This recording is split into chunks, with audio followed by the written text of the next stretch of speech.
Pemirsa, balik lagi di PTV Show, ngobrol sering tapi nggak bikin boring. Masih barengan sama Ali, mahasiswa Indonesia yang ada di Turki, tapi juga ternyata bukan hanya kuliah di Turki aja, dia juga ambil keputusan untuk kuliah di Indonesia, ambil administrasi negara. Ampun deh, ini ya kalau dibayangin pemirsa, kayaknya kita untuk menyelesaikan satu pendidikan aja, itu butuh kinerja khusus gitu ya, butuh semangat khusus, butuh kerja ekstra. Ali, bagaimana kamu melangsungkan kegiatan ini bersamaan? Pastinya mengatur jadwal sih, kita harus. Aku jadi kan sering nonton video motivation, terus itu sering baca tipis-tipis lah, walaupun nggak hobi baca ya. Cuman aku lebih suka ngebaca sesuatu yang emang sedang aku butuhkan gitu. Ya. Nah terus aku mau baca ya, kita setiap hari harus ngebuat plan to do atau to do list gitu loh. Jadi mengusahakan gimana kita membagi prioritas apa, terus yang menjadi urgensi untuk kita lakukan apa gitu. Ada jadwal rutin yang memang harus aku kerjakan gitu setiap hari apa sih, terus yang menjadi targetku minggu ini apa sih, terus bulanan apa sih gitu. Jadi memang membagi jadwal atau manajemen waktu yang bisa kita sebut itu memang sudah harus mulai dibiasakan gitu. Oke. Nah, gitu. Apa yang paling sulit dari kuliah dua negara ini? Selain tadi membagi waktu juga. Bahasa sih untuk Turki sendiri ya. Kalau untuk yang di Indonesia so far bagus-bagus aja, ya? Bisa diikutin, terus itu bahasanya juga nggak sulit ya kan, karena emang suka juga. Cuman yang di Turki ini yang bahasa itu sangat menjadi kendala sih pastinya. Oke, tapi di sana pakai bahasa apa? Bukan Inggris kah? Bukan, bahasa Turki. Oke. Gimana? Tapi kan kamu udah kuliah ke sana, artinya kamu sudah lulus dalam proses kualifikasinya gitu ya. Itu memang menjadi kendala secara umum untuk mahasiswa di Turki sih. Karena bahasa Turki itu termasuk 3 besar atau 5 besar bahasa tersulit di dunia. Betul. Gitu, jadi sulit banget memang untuk memahami. Karena belajar bahasa Turki yang kita setahun itu berbeda dengan bahasa pendidikan yang nanti kita dapatkan di bangku kuliah gitu. Iya, benar. Kalau bahasa Turki yang 1 tahun kamu pelajari itu adalah untuk nawar di pasar ya. Nah, bener banget. Oke. Itu tujuannya. Oke. Nah, untuk bahasa pendidikannya berbeda lagi sehingga kamu punya kendala di sana gitu ya. Benar. Siapa tahu kan belajarnya tadi harapannya sih kalau belajar bahasa Turki yang setahun itu nawar di pasar. Kalau untuk di pendidikan nawar nilai mungkin ya. Nawar nilai, ya benar. Atau nawar tugas gitu biar nggak banyak. Oke. Tapi apa yang kamu rasain sih bedanya kamu kuliah di 2 negara ini? Dalam proses belajar mengajarnya ada perbedaannya apa sih, Li? Perbedaannya mungkin gak terlalu banyak, cuman masalah lingkungan aja sih pasti. Euforianya berbeda dengan teman-teman di Indonesia. Aku juga cukup sering diskusi sama teman-teman mahasiswa di Indonesia, karena juga kayak di BEM juga itu banyak teman yang di BEM, kita sering diskusi untuk organisasi. Terus teman-teman yang dulunya di SMA sama, kita juga sering diskusi untuk gimana sih dunia perkuliahan gitu-gitu kan. Yang sangat membedakan itu lingkungannya. Lingkungan belajar itu beda, terus dan lingkungan belajar itu juga kayak di Turki lebih ke individu gitu. Nah kalau di Indonesia itu lebih berkelompok.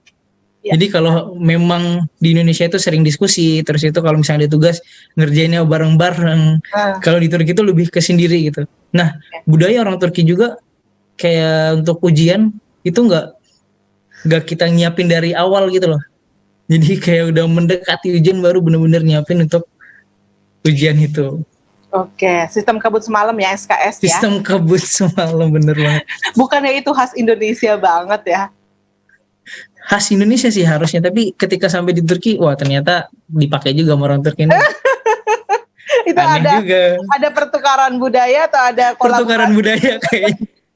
Kolaborasi budaya sih aku rasa. Nah, Ali, ini kamu bisa sampai ke Turki, kan banyak nih ya teman-teman kita mungkin ya mahasiswa atau pelajar-pelajar Indonesia yang juga ingin mendapatkan kesempatan di Turki. Nah, kalau Ali sendiri bagaimana bisa sampai di sana, Ali?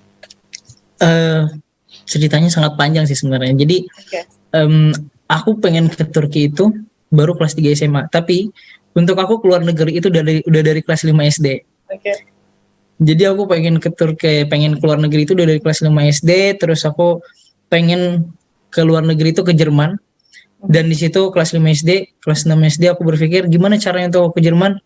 Aku baca referensi itu banyaknya dari pondok pesantren. Nah dari situ aku kelas 6 SD itu udah berpikir untuk masuk pondok pesantren. Nah cuman karena aku satu-satunya anak laki-laki ketika itu, mama nggak ngebolehin. Jadi mama ya udahlah kamu masuk SMP negeri dulu aja nak, biar nemenin mama di sini gitu kan. Oke. Terus ya udah ngikutin lah kata mama kan, ngikutin kata mama. Terus itu alhamdulillah juga keterima di SMP favorit.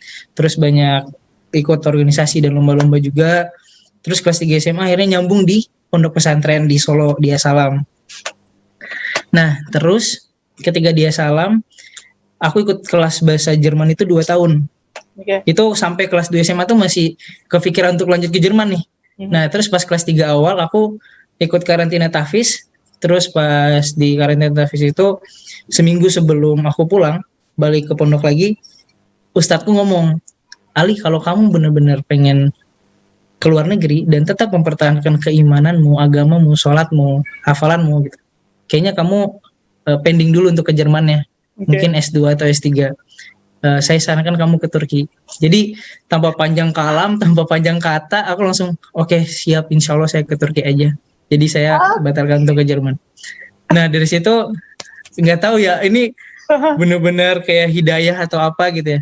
Terus Tapi sampai di bisa Turki. kamu gapai, artinya meskipun harus berubah haluan, kamu bisa tetap sampai gitu loh maksud aku. Yes, benar. Gimana caranya usaha kamu ya?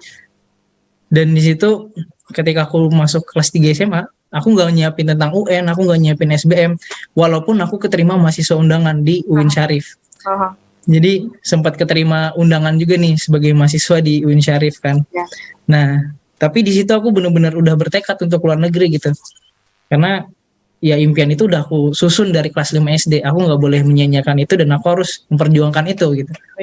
Nah, akhirnya ketika lulus SMA, di situ aku udah bertekad juga, aku kuliah itu harus sendiri. Aku nggak mau minta uang orang tua. Jadi akhirnya aku sebulan di Jakarta, aku nyari sponsor, aku keliling perusahaan, keliling lembaga-lembaga sosial, lembaga zakat gitu-gitu untuk nyari sponsor. Dan alhamdulillah dapat untuk aku berangkat ke Turki. Jadi Oktober itu full, dari Oktober sampai November awal, itu aku full di Jakarta, keliling setiap hari ke perusahaan, aku punya data list perusahaannya, terus aku ngirim proposal, aku presentasi depan direktur gitu-gitu. Terus pada akhirnya November aku pulang, terus pelan-pelan dapat kiriman, sampai akhirnya terpenuhi untuk aku beli tiket ke Turki dan untuk daftar di kampus kelas bahasa Turki di Turki juga. Jadi akhirnya aku berangkat Desember akhir tanggal 28, terus sampai di Turki, yaudah aku berjuang sendiri.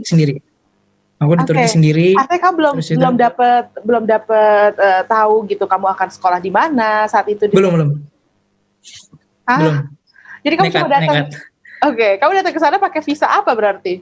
Turis. Visa pelajar. Aku visa pelajar. Tapi di situ aku udah ngajuin surat application letter. Yang udah dapat juga dari salah satu universitas untuk kelas bahasa Turki. I see. Nah, gitu. Jadi udah dapat visa student. Agak lama lah ya dapat. Tapi aku cukup cepat sih. Nggak nyampe sebulan kayaknya udah dapat visa student. Biasanya kan 2 bulan 3 bulan ya baru dapat ya. Nggak tahu qadarullah sih ya, Allah yang nolong kali gitu.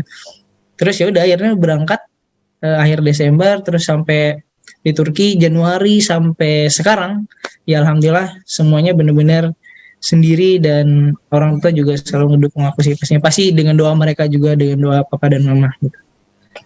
Artinya saat itu kamu benar-benar sebulan mencari sponsor dan lain sebagainya, kamu mengupayakan bagaimana kamu bisa pergi dengan biaya kamu sendiri dan itu tercapai. Dan yang jadi pertanyaan selanjutnya adalah bagaimana kamu mencari biaya-biaya itu di Turki. Artinya kalau saat kamu masih ada di Indonesia mungkin kamu masih tahu kemana kamu harus jalan ya kan, kemana kamu harus mempresentasikan list perusahaannya, itu pasti saya yakin masih list perusahaan Indonesia. Nah ketika di Turki kamu harus memutar otak lagi bagaimana kamu bisa survive dan kemudian bisa membiayai kehidupan kamu di sana yang pasti sangat berbeda dengan di Indonesia. Apa yang membuat kamu yakin kamu bisa survive di sana dengan seorang diri, belum punya kawan, memulai semuanya sendiri? Apa Ali? pertanyaan menarik sih. Jadi ketika aku keluar rumah, sebelum keluar rumah itu kan kumpul keluarga. Jadi papa itu bilang, nah ketika kamu keluar negeri, percayalah, kamu itu nggak bakal sendirian. Oke. Sesusah apapun kamu, itu Allah pasti nolong. Karena di hadis juga disebutkan kan, kalau kita memang pergi ke satu tempat untuk menuntut ilmu, Allah nggak bakal ninggalin kita gitu. Allah akan memenuhi rezeki kita dan segala macamnya gitu. Jadi ketika aku di Turki, jujur ya berat banget gitu. Pasti berat banget, kayak makan bingung makan apa. Karena itu berpikir nih, kalau nih udah seminggu nih makannya nasi sama telur doang gitu kan. Ini ya Allah sedih banget gitu ya. Cuman tadi aku memegang prinsip itu, aku nggak bakal ditinggalin sama Allah gitu. Allah pasti bakal nolong aku. Nah, Oke. di situ Nahnya, aku Ali, nahnya itu kita harus kasih koma dulu karena kita akan lanjutkan di segmen selanjutnya. Jadi pemirsa yang penasaran bisa tungguin kita di segmen selanjutnya. Tetaplah bersama dengan kami di Pet TV Show.